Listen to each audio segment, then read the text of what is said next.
नमस्ते, स्वागत है आप सभी का ग्रेट मंत्रा के यूट्यूब चैनल पर। साथियों, हम 1000 वन लाइनर प्रैक्टिस सीरीज लेके आए हैं ईवीएस की। तो इसमें सबसे पहला जो हमारा वन लाइनर है, ये कह रहा है कि सिल्वीकल्चर में अध्ययन किया जाता है तो वनों का। फिर ये नेक्स्ट कह रहा है कि फूलों के संवर्धन के विज्ञान को क्या कहते हैं, तो फ्लोरिकल्चर कहते हैं। डेंड्रोलॉजी का संबंध किससे है, तो झाड़ियों के अध्ययन से है। और पुष्पों का अध्ययन क्या कहलाता है, तो एंथोलॉजी कहलाता है। जीवाश्म वनस्पति विज्ञान में किसका अध्ययन किया जाता है, तो जीवाश्म का किया जाता है। वनस्पति संवर्धन से संबंधित विज्ञान की शाखा को क्या कहते हैं, तो हॉर्टिकल्चर कहते हैं।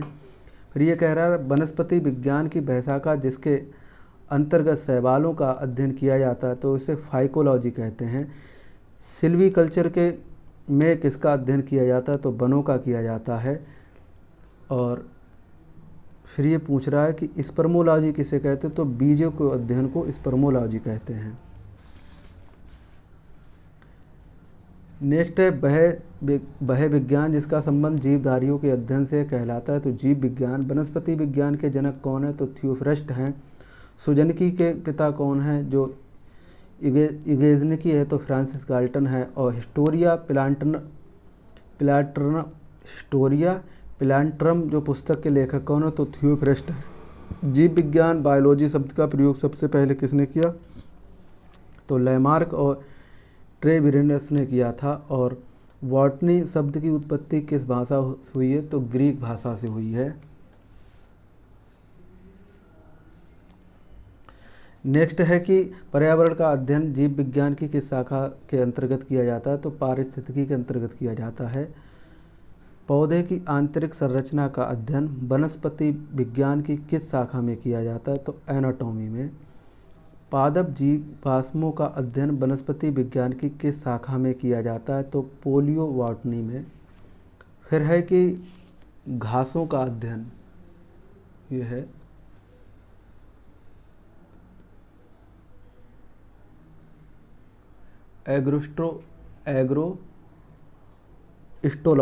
एग्रोस्टोलॉजी में किसका अध्ययन होता है, तो घास का। और पीडोलॉजी में किसका अध्ययन होता है, तो भूमि का। और पेडागॉजी जो होता है, पेडागॉजी उसमें बच्चों का अध्ययन, शिक्षण का अध्ययन होता है, शिक्षण शास्त्र है वो पेडागॉजी। और आनुवांशिकता एवं भिन्नता के बारे में क्या जानकारी देने वाली वनस्पति वैज्ञानिक शाखा को क्या कहते हैं, तो आनुवांशिकी कहते हैं। पौधों को नाम देने वाली विज्ञान क्या कहलाता है, तो बार्गिकी कहलाता है। फूलों का अध्ययन क्या कहलाता है, तो पोएम्पोलॉजी कहलाता है। परागकणों का अध्ययन क्या कहलाता है, तो वो पैलियोनोलॉजी कहलाता है। फिर संसार में पौधों के वितरण का अध्ययन क्या कहलाता है, तो फाइटोजियोग्राफी कहलाता है। फिर नेक्स्ट है कि साग सब्जी उत्पन्न करने वाले पौधों को अध्ययन क्या कहते हैं, तो आलेरीकल्चर कहते हैं। पौधों की आंतरिक संरचना का अध्ययन क्या कहलाता है, तो शारीरकी कहलाता है।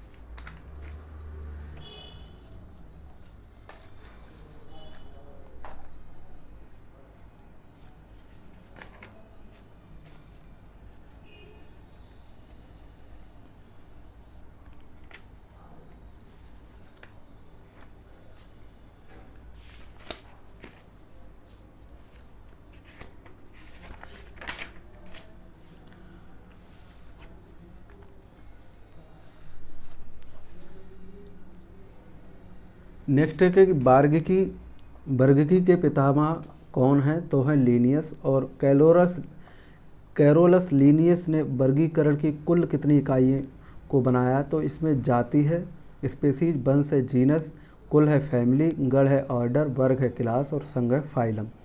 द्विनाम पद्धति के प्रतिपादक कौन है, तो लीनियस हैं। सिस्टम नंबर किसकी प्रसिद्ध पुस्तक है, तो लीनियस की है। पुष्पी पादपों को किस में रखा गया है, तो फेंड्रो गेम्स में रखा गया है। अपुष्पी पादपों को किस में रखा गया, तो क्रिप्टो गेम्स में रखा गया है। ये इसका चलेगा।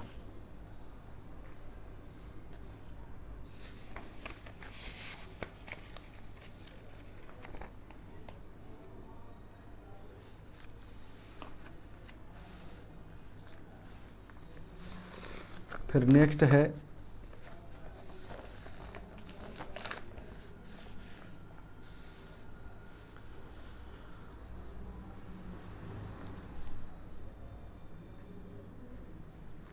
कि नाइट्रोजन स्थिरीकरण में जो फिक्सीसेशन में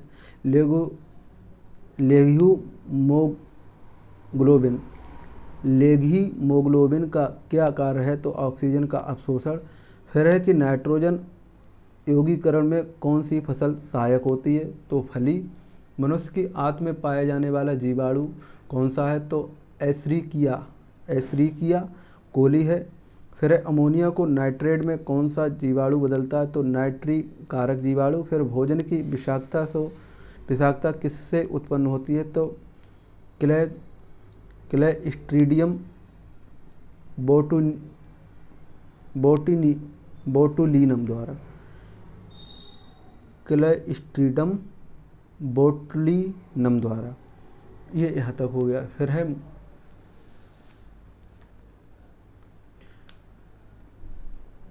कि मूल ग्रंथिका यानी कि रूट नोडल किसमें पाई जाती है, तो कुछ लेगुमिनेसी पादपों तथा कुछ अन्य पौधों में भी।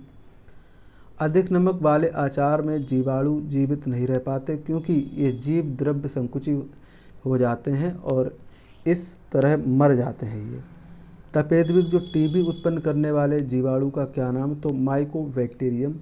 जीवाणु जंतु है या वनस्पति, तो वनस्पति है, जीवाणु वनस्पति है। और सबसे लंबा अनावृत्ति बीजी जो जिम्नोस्पर्म पौधा है वो है सिकोया जाइगैटिया। फिर है सबसे लंबा आवृत्ति वृक्ष, तो है ऑस्ट्रेलियन यूकेलिप्टस। आधुनिक जीवाणु विज्ञान का जनक किसे कहते हैं, तो रॉबर्ट कोच को। और जीवाणु का कृत्रिम संवर्धन सर्वप्रथम किसने किया, तो रॉबर्ट कोच ने किया। फिर है कि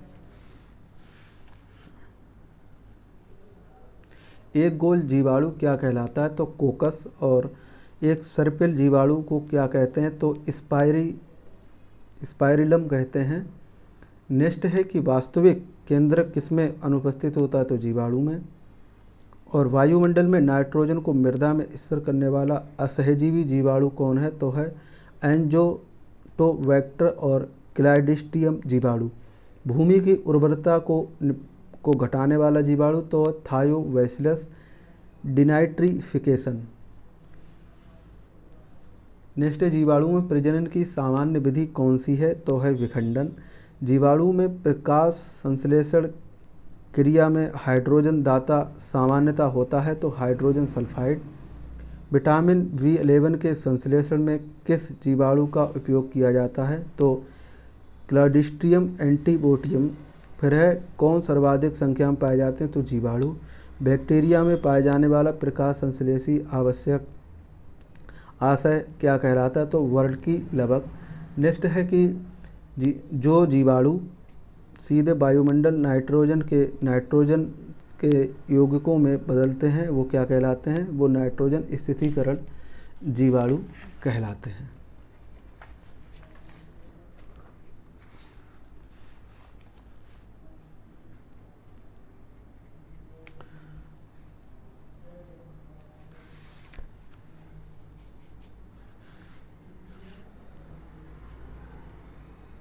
नेक्स्ट है कौन से बैक्टीरिया से क्या होता है, तो तपेदिक। सर्वप्रथम विषाणु की खोज किसने की, तो इवानोस्की ने।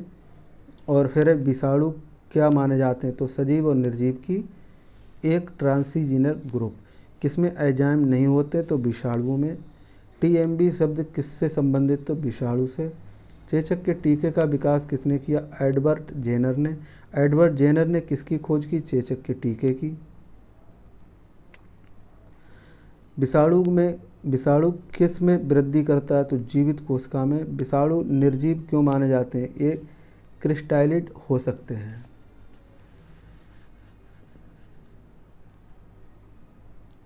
नेक्स्ट है कि खसरा किसके संक्रमण के कारण होता है, तो विषाणु के। और सार्स क्या है, तो विषाणु जनित रोग है। फिर है कि जंतुओं में होने वाला फुट एंड माउथ रोग जो मुंहपका और खुरपका होता है किसके कारण, तो ये विषाणु के कारण होता है।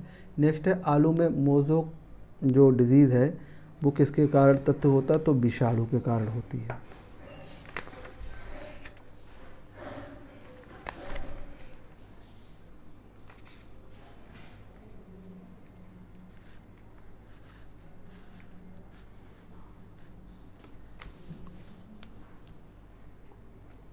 नेक्स्ट है किसकी पत्ती में पर्णदल पाया, किसकी पत्ती में पर्णदल प्रायः न्यूकृत होता है, तो शुष्कोद्भिद में। और शरद ऋतु में पत्तियां शाखाओं से टूटकर नीचे क्यों गिर जाती हैं, तो विलगन परत को के निर्माण के कारण। फिर है पुष्पों का अध्ययन क्या कहलाता है, तो एंथ्रोलॉजी। पौधों में कभी पुष्प नहीं बनते क्या कहलाते हैं, तो क्रिप्टोगेम्स। और किस प्रकार की कलिकाओं में कड़क प्राप्त प्रतान तथा पत्र प्रकलिकाएँ का निर्माण होता है, तो कक्षस्थल कलिकाएँ में। पत्र प्रकलिकाओं का मुख्य कार्य है, तो कायिकी वर्धन। और किस प्रकार की कलिकाओं से पौधों के तने की लंबाई बढ़ती है, तो शीर्ष कलिकाएँ जो होती हैं उनसे बढ़ती है।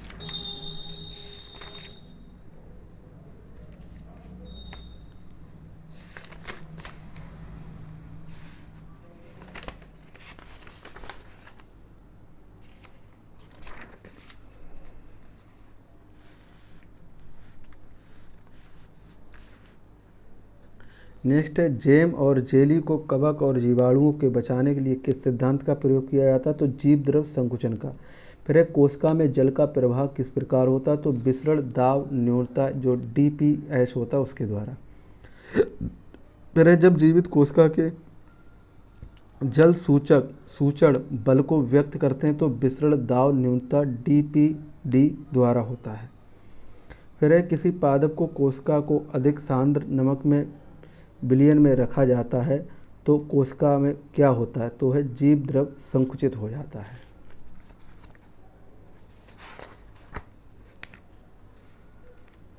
फिर है जो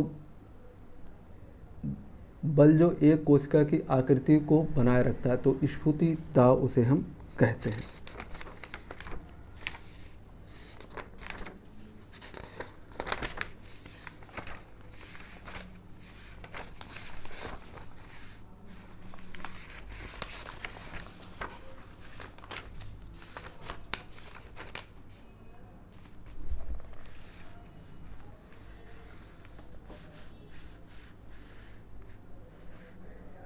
नेक्स्ट है रुधिर तथा कोशिका के बीच रासायनिक आदान प्रदान होता है, तो ऊतक द्रव्य के माध्यम से।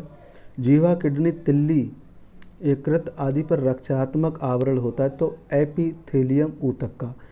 एंडोथेलियम बनी होती है तो शल की कोशिकाओं की। और त्वचा पर चोट लगने के पश्चात इसका पुनरुद्भवन किया जाता तो घनाकार उपकला द्वारा।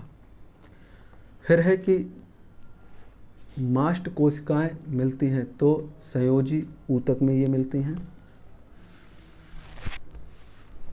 नेक्स्ट है कि तंत्रिका तंत्र ऊतक की इकाई है, तो न्यूरॉन की। संवेदना का चालन शरीर में एक भाग से दूसरे भाग में किसके द्वारा होता है, तंत्रिका द्वारा। ओस्टियोब्लास्ट क्या है, तो अस्थि निर्माण करने वाली कोशिकाएं हैं। सामान्य वसा से अधिक ऊर्जा होती है, तो भूरी वसा में। और कंडारा बनी होती है, तो केवल लेंजोक जंतुओं की। फिर है पैरों में मोच का कारण, तो स्नायुओं का टूटना। फिर उच्च जंतु कोशिकाओं में अपनी आवश्यक आवश्यकताओं की पूर्ति करता है, तो ऊतक द्रव्य से।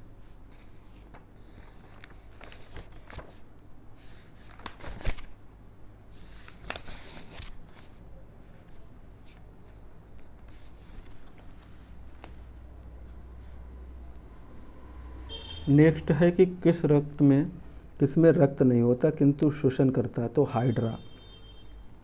हाइड्रा का एक लिंगी या द्विलिंगी है। बिना मस्तिष्क का तंत्रिका तंत्र होता है, तो हाइड्रा में। किस कृमि में पाचन तंत्र नहीं होता, तो फीता कृमि में। फिर है कि फाइलेरिया कृमि किस संघ से होता है, तो एस्केरिडीमैंथीस के संघ में। फिर है एस्केरिस है, तो एक लिंगी तथा अंतः परजीवी। फिर है कोरफ रीफ प्रबाल भित्ति का निर्माण किसके द्वारा होता है, तो सीलेंट्रा के द्वारा होता है।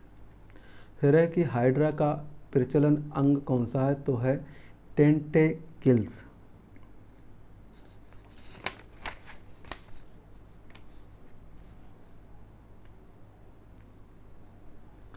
नेक्स्ट है कि जुगनू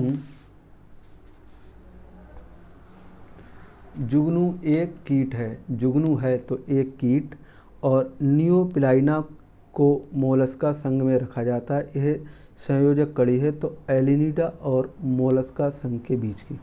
फिर है कि बाह्यकर्ण किन जंतुओं में मिलते हैं, तो सरीसृप पक्षियों में और स्तनधारियों में। फिर है केंचुआ किसानों को किस प्रकार लाभ पहुँचा, तो भूमि को पोली करके मृदा में O2 की ऑक्सीजन की जो मात्रा को बढ़ाकर। नेक्स्ट, कॉकरोच जल में जीवित नहीं रह सकता क्योंकि उसमें श्वसन अंग बातक होता है, वो सिर्फ हवा में ही श्वास ले सकता है। मच्छर में लाल खून उभर आना किस पोषण कार्य हो, तो स्तनधारी। सभी एक कोशिकीय जीव जनन करते हैं तो अलैंगिक विधि से। फिर है कि स्तनपायी जीव जो अंडे देता है और सीधे बच्चे नहीं देता, तो एकिंडा और प्लेटिपस है ये। फिर मानव दृश्य लघुत्तम कपि है तो गिवन का। हिरन, गीदड़, जेबरा और घोड़ा में किस जंतु के खुर नहीं पाए जाते, तो गीदड़ में। ऑक्टोपस एक मृदु कवची मोलस्का है, और जब चींटियां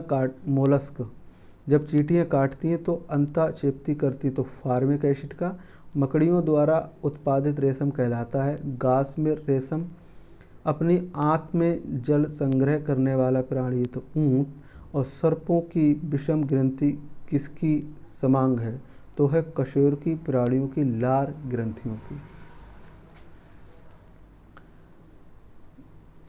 नेक्स्ट है कि रेशम का कीड़ा अपने जीवन चक्र में किस चरण को वाणिज्य तंतु पैदा करता है, तो कोशित अवस्था में, पुपा जिसे बोलते हैं। नेक्स्ट है लाख किससे उत्पन्न होता है, तो कीटों के शरीर के श्रावण से। और रेशम का उत्पादन किससे होता है, तो रेशम कीट के प्यूपा से। फिर है घरेलू मक्खी का लार्वा क्या कहलाता है, तो मैंगोट। फिर है बिच्छू का विष कहाँ पर होता है, तो डंक में। तितली की आँखें रात में क्यों चमकती हैं, तो ये है कि टेप्टम लुसिडम के कारण। फिर है कि निद्रा रोग जो स्लीपिंग सिकनेस कौन सी मछली से होता है, तो सीसी मक्खी से। मनुष्य में काला जार जो होता है, रोग फैलाने वाला कीट कौन सा है, तो है सौंड फ्लाई। फिर है मेरुदंड विकास भ्रूण के किस भाग से होता है, तो मीसोडर्म से। शल्कें होती हैं तो सर्पों और मछलियों में, और दिन में सक्रिय रहने वाले जंतु हैं तो स्टाइटोबर्स ये कहलाते हैं। और विश्व का सबसे भारी सर्प है तो एनाकोंडा अजगर। और उड़ने वाला रेप्टाइल वो था टीरोसार्स। और प्रथम पक्षी का उद्भव माना जाता है तो टीरोसार्स से माना जाता है।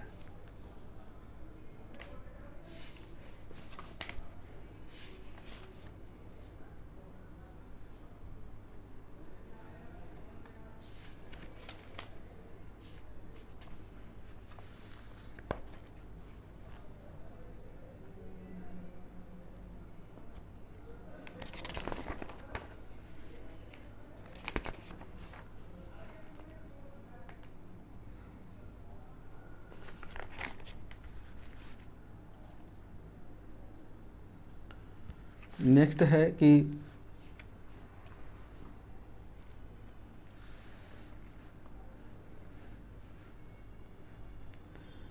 पित्त का प्रमुख कार्य है तो वसा का पायसीकरण यानी कि इमल्सीकरण करना। सर्वप्रथम रक्त परिसंचरण तंत्र का अध्ययन किसने किया था, तो हार्वे ने। पेसमेकर क्या कार्य है, तो दिल की धड़कन प्रारंभ करना। गति प्रेरक पेसमेकर किससे संबंधित, तो हृदय से। किडनी भित्ति पर रक्त द्वारा डाले गए दबाव को रक्त दबाव कहते हैं, तो धमनी। और सोते समय रक्त दाब में क्या परिवर्तन होता है, तो घटता है। रुधिर दाब मापन यंत्र है तो स्फोग्नोमेनोमीटर का। नेक्स्ट है कि जार्जविक 7 क्या है, तो कृत्रिम हृदय है। लब डब आवाज़ किस अंग से आती, तो हृदय से। और मनुष्य के शरीर में हृदय को एक बार धड़कने में कितना समय लगता है, तो 0.8 सेकंड। फिर है स्वस्थ मनुष्य में प्रति मिनट हृदय स्पंदन कितनी बार होता है, तो 72 बार। मानव हृदय में कितने कोष्ठ पाए जाते हैं, तो 4 चैम्बर पाए जाते हैं। नाड़ी दर कहाँ से नापी जाती है, तो धमनी से। स्वस्थ मनुष्य का रक्तचाप जो जिसे बोलते हैं सिस्टालिक या डायस्टालिक कितना होता है, तो होता है 120 mm से 80 mm। दौड़ते समय मनुष्य के रक्तचाप में क्या परिवर्तित होता है, तो वो बढ़ जाता है।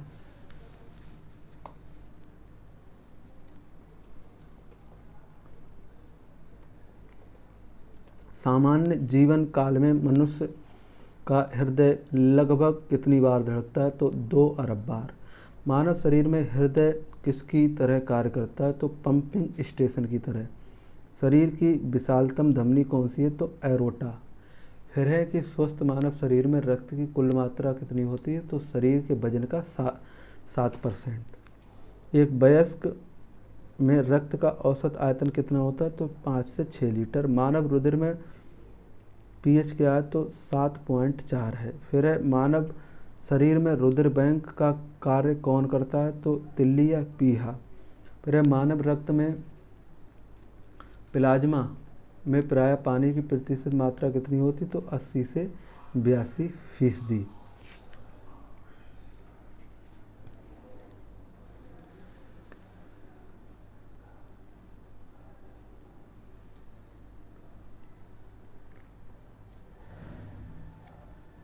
फिर है मनुष्य के शरीर में सबसे छोटी ग्रंथि कौन सी है, तो पिट्यूटरी। मानव शरीर की सबसे महत्वपूर्ण ग्रंथि, तो पिट्यूटरी ग्रंथि कहाँ स्थित होती है, मस्तिष्क में। गाय भैंस के थनों से दूध उतारने के लिए किस हार्मोन्स का सुई लगाई जाती, तो ऑक्सीटोसिन की। थायराइड ग्रंथि से थायरॉक्सिन स्रावित करने के लिए उत्तेजित करने वाला जो अंतःस्रावी हार्मोन्स है वो है TSH। वृद्धि हार्मोन्स कहाँ पर स्रावित होता है, तो पिट्यूटरी ग्लैंड में या ग्रंथि में। ऑक्सीटोसिन हार्मोन स्रावित करने वाली ग्रंथि कौन सी है, तो पीयूष ग्रंथि। पीयूष ग्रंथि में के अत्यधिक हार्मोन स्राव से शरीर पर क्या प्रभाव पड़ता है, तो शरीर का असंतुलित प्रभाव पड़ता है। आयोडीन की कमी से होने वाले गलगंड में किस प्रकार की अभिवृद्धि होती है, तो होती है थायराइड ग्लैंड की, थायराइड ग्रंथि में।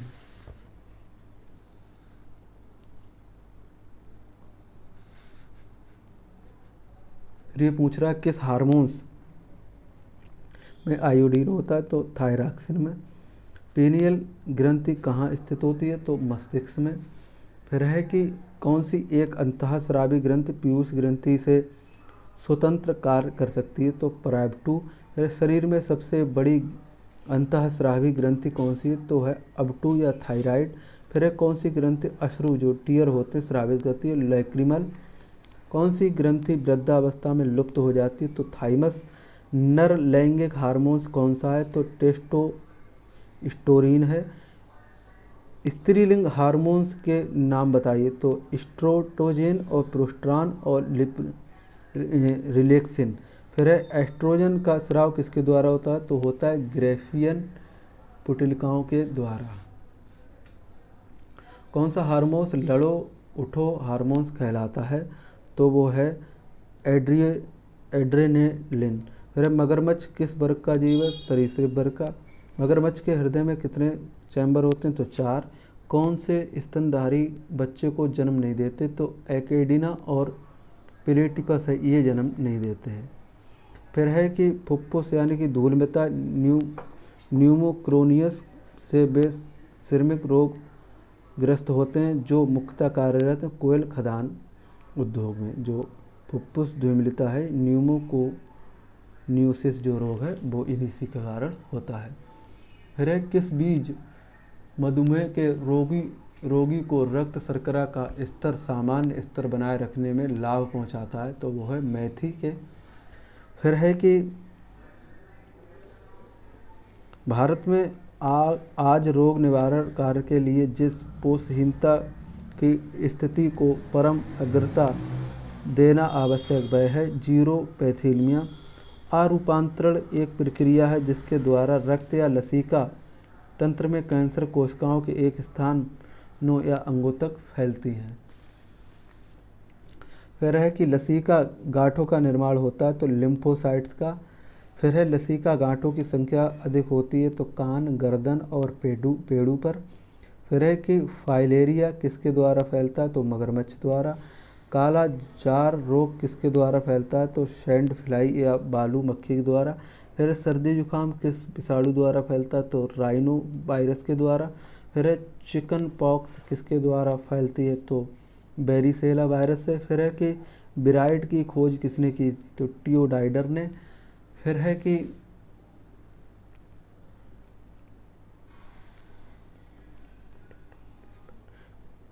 पोटैटो स्पिंडल ट्यूबर नाम रोग किसके द्वारा फैलता है तो बिराइड के।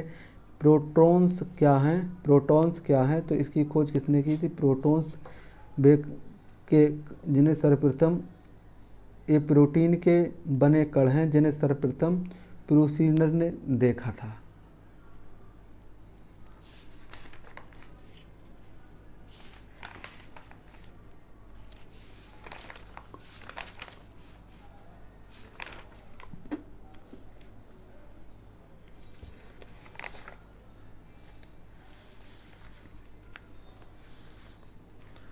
नेक्स्ट पूछ रहा है कि मानव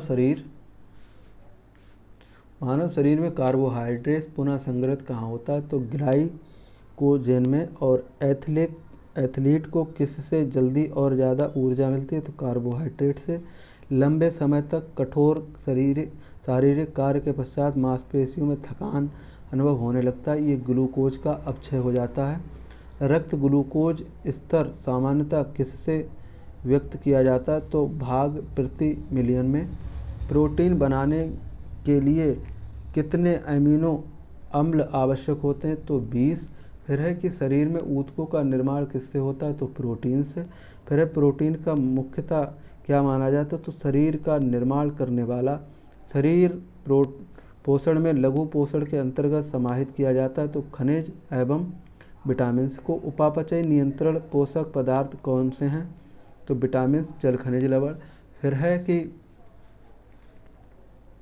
मानव शरीर संरचना मरम्मत हेतु उत्तरदायी पोषक तो प्रोटीन। फ्रक्टोज क्या है तो मोनोसैकेराइड कार्बोहाइड्रेट। डीऑक्सीराइबोज शर्करा में कितने कार्बन होते हैं तो 5। लैक्टोज क्या है तो डाइसैकेराइड कार्बोहाइड्रेट। फिर है मानव के यकृत में संचित रहने वाला शर्करा है तो ग्लाइकोजन। वसा पदार्थ कार्बन, हाइड्रोजन और ऑक्सीजन के यौगिक होते हैं तो इसमें सबसे कम मात्रा में पाया जाने वाला है वो है ऑक्सीजन। फिर है कि एथेरोस्क्लेरोसिस नामक रोग होता है तो संतृप्त वसा के सेवन से। रुधिर में वसा पदार्थ का संचरण होता है तो लाइपोप्रोटीन के रूप में। खिलाड़ियों द्वारा प्रयुक्त शक्तिवर्धक पदार्थ होते हैं तो स्टीरॉयड्स के। फिर है कि मछलियों में प्रोटीन पाई जाती है 16%। त्वचा, बाल, नाखून, सींग और खुर में निर्माण में सहायक प्रोटीन का नाम तो होता है कैरोटीन। और रुधिर में ऑक्सीजन का संवहन जिस प्रोटीन की सहायता से होता वह है ग्लोबिन। रेशम का धागा प्रोटीन है। सूती कपड़ा किससे बनता है कार्बोहाइड्रेट से। और किलोसिस नामक रोग है तो विटामिन B2 की कमी से।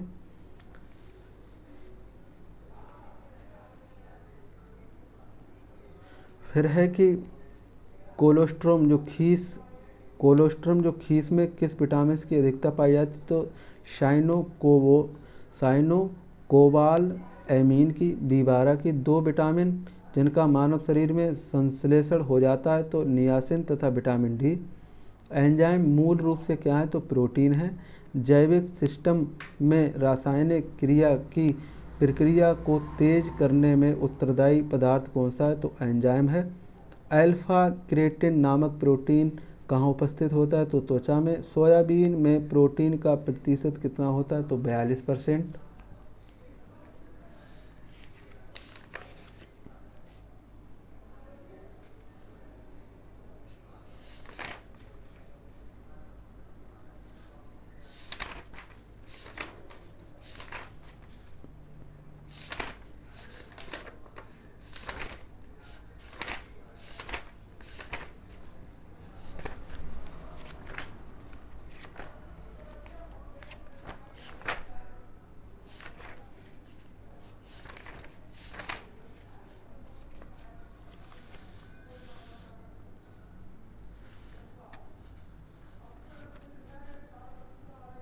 नेक्स्ट है, यदि संसार के सभी पौधे खत्म हो जाएं या मर जाएं तो किसकी कमी के कारण सभी जंतु मर जाएं? तो ऑक्सीजन की।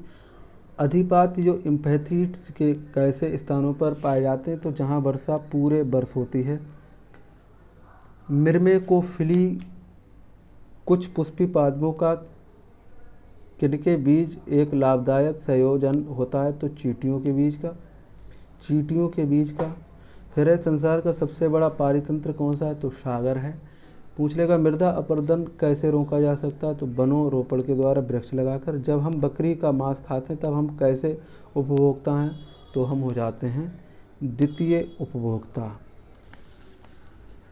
नेक्स्ट है, हाइड्रोपोनिक्स किससे संबंधित है? तो मिट्टी बिना पौधे की वृद्धि से। सौर ऊर्जा का सबसे बड़ा यौगिकरण कौन सा है? तो हरे पौधे। पारिस्थितिकी संतुलन बनाए रखने के लिए भारत में वन क्षेत्र कितने अनुपात में होने चाहिए? तो 33.33%। मैंग्रोव की खेती के लिए कौन सा क्षेत्र प्रसिद्ध है? तो दक्षिणी 24 परगना का सजने खाली जंगल। पृथ्वी का विशालतम पारिस्थितिकी तंत्र कौन सा है? तो जलमंडल। एक कृत्रिम पारिस्थितिकी तंत्र किसके द्वारा निरूपित किया जाता है? तो जल जीवशाला के द्वारा। नेक्स्ट है, सबसे स्थायी पारिस्थितिकी तंत्र कौन सा है? तो समुद्र। ओजोन कितनी सांद्र पर गंभीर फुस्फुसीय शोध उत्पन्न करके मानव स्वास्थ्य को प्रभावित करता है? तो 9.0 ppm। फिर है, विश्व का सबसे अधिक तेजी से बढ़ने वाला जल पादप कौन सा है? तो जल हायास्थीन। फिर है कि 2008 से 12 के बीच ग्रीन हाउस गैसों का कम करने के लिए अंतर्राष्ट्रीय समझौते को क्या कहते हैं? तो टोक्यो प्रोटोकॉल। जब पादप विविधता को प्राकृतिक आवास में संरक्षित किया जाता है तो इस संरक्षण को क्या कहते हैं? तो स्वय स्थानों कहते हैं। चारण आहार श्रृंखला के आधार पर तल में कौन से जीव होते हैं? तो उत्पादक होते हैं। नेक्स्ट है, अत्यधिक वनोन्मूलन का सबसे अधिक खतरनाक प्रभाव कौन सा है? तो मृदा अपरदन। पर्यावरणीय ओजोन के साथ मूलतः संबंधित संगठन कौन सा है? तो नीरी। मैंग्रोव वनों पर वैश्विक तापन का क्या प्रभाव है? तो मैंग्रोव के विशाल वनों के जलमग्न हो जाएंगे। भारत में धारणीय विकास को के दृष्टि से विद्युत उत्पादन का सबसे अच्छा स्रोत कौन सा है? तो जल विद्युत। धारणीय विकास इनके उपयोग के संदर्भ में पीढ़ीगत संवेदनशीलता का विषय क्या है? तो प्राकृतिक संसाधन है। वसुंधरा यानी कि जो धरती है, वसुंधरा शिखर सम्मेलन कहाँ हुआ? तो ब्राज़ील में। रेड डाटा बुक किन जातियों के बारे में जानकारी देता है? जो संकटग्रस्त हैं या जो संकटा उत्पन्न जिस पर हो सकते हैं। इनमें से कौन सा जैव विविधता के लिए खतरा है? तो प्राकृतिक आवासों और वनस्पति का विनाश तथा झूम खेती। भारत में पारिस्थितिकी असंतुलन का कौन सा एक प्रमुख कारण है? तो वह है हमारा वनोन्मूलन। ताल पारिस्थितिकी तंत्र की स्थिरता किस प्रकार निर्भर करती है? तो उत्पादकों और उपभोक्ताओं पर। नेक्स्ट है, प्राकृतिक के संतुलन को तय करने वाला मुख्य कारक कौन सा है? तो मानव गतिविधियाँ। किसे वैश्विक विरासत का वन माना जाता है? तो पश्चिमी बंगाल के सुंदरबन। वह वर्णक जो वनस्पतियों को पराबैंगनी किरणों के दुष्प्रभाव से बचाता है तो है कौन सा? फाइकोसाइनिन। सर्वाधिक जैव विविधता कहाँ पाई जाती है? तो उष्णकटिबंधीय वर्षा वनों में। कांजीराम किस लिए जाना जाता है? तो गैंडा के लिए। नेक्स्ट है, जैव पारिस्थितिकी तंत्र में तत्वों के चक्र को क्या कहते हैं? तो जैव भू रासायनिक चक्र। चिपको आंदोलन मूल रूप से किसके विरुद्ध है? तो वन कटाई के। इकोमार्क किन भारतीय उत्पादनों को दिया जाता है? तो जो पर्यावरण के प्रति मैत्रीपूर्ण हो, इकोमार्क। दो विभिन्न समुदायों के बीच संकरित क्षेत्र क्या कहलाता है? इकोटोन कहलाता है। एक मनुष्य के जीवन को पूर्ण रूप से साधारणीय करने के लिए आवश्यक न्यूनतम भूमि क्या होगी? तो पारिस्थितिकी पद छाप। कौन एक प्रबल व्यंजन जो सबसे अधिक प्रभावी कारक है? तो सागरीय जल के सामान्य ताप में वृद्धि।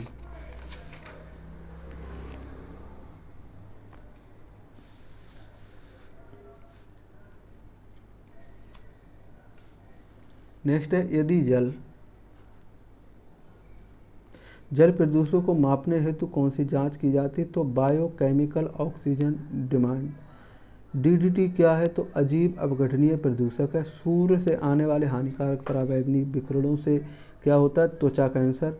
यदि जल प्रदूषण वर्तमान गति में से होता रहा तो अंततः क्या होगा? तो जल पादपों के लिए ऑक्सीजन के अणु अप्राप्य हो जाएंगे, यानी कि खत्म हो जाएंगे, नष्ट हो जाएंगे।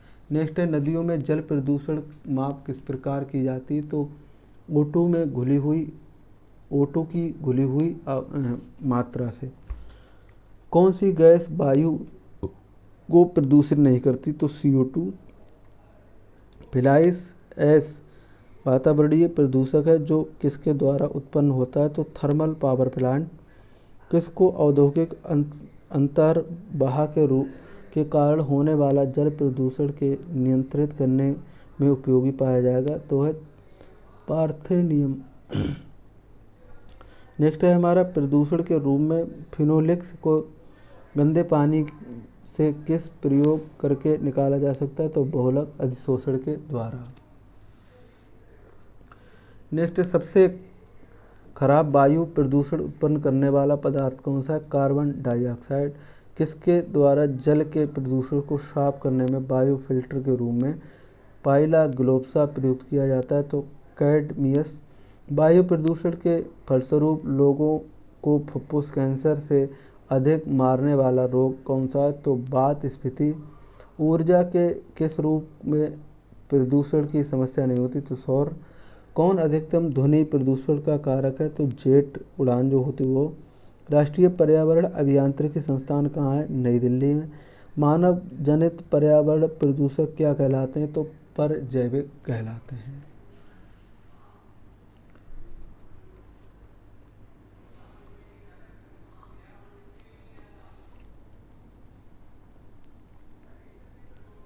कौन सा ईंधन न्यूनतम पर्यावरणीय प्रदूषण उत्पन्न करता है? तो हाइड्रोजन।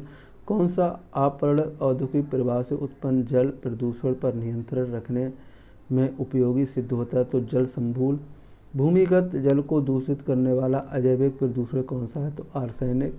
वायुमंडल में जिस ओजोन छिद्र का पता लगाया गया वह कहाँ स्थित है? तो आर्कटिका के ऊपर। कौन सी गैस वैश्विक उष्णता के लिए उत्तरदायी? कार्बन डाई और मीथेन।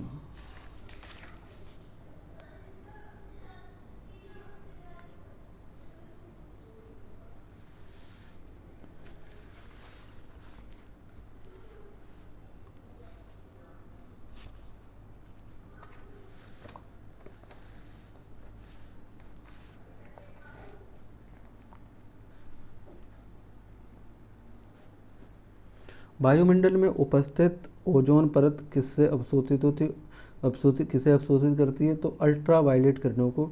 ओजोन रिक्तिक कारक कौन से हैं? तो क्लोरोफ्लोरोकार्बन, हैलोजन्स और कार्बन टेट्राक्लोराइड। कौन से क्षेत्र जैव विविधता की दृष्टि से उत्तेजनशील माने जाते हैं? तो पूर्वी हिमालय और पश्चिमी घाट। भारतीय वन्य प्राणी संस्थान कहाँ स्थित है? देहरादून। किस देश में विश्व को तापमानों और आंकड़ों के इकट्ठा करने के लिए वैश्विक वायुमंडल चौकसी स्टेशन स्थापित नहीं किया गया? तो भारत में। नाइट्रोजन हरित गृह गैस है अथवा नहीं।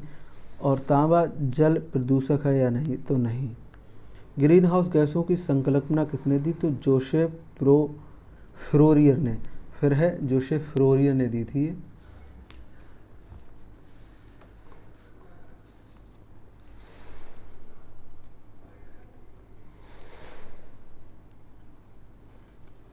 कौन सी प्राकृतिक रूप से पाई जाने वाली ग्रीन हाउस गैस सर्वाधिक ग्रीन हाउस इफेक्ट करती है? तो है CO2। विश्व पर्यावरण दिवस किस दिन मनाया जाता है? 5 जून को। अंतर्राष्ट्रीय पर्यावरण इंजीनियरिंग अनुसंधान संस्थान कहाँ है? तो नागपुर में है। और नदी में जल प्रदूषण को निर्धारित में के किसकी खुली हुई मात्रा मापी जाती है? तो ऑक्सीजन की। नेक्स्ट है, प्रदूषण के मुख्य विश्वसनीय सूचक कौन है? तो लाइकेन और सास। नेक्स्ट पूछ रहा है कि वायुमंडल में ओजोन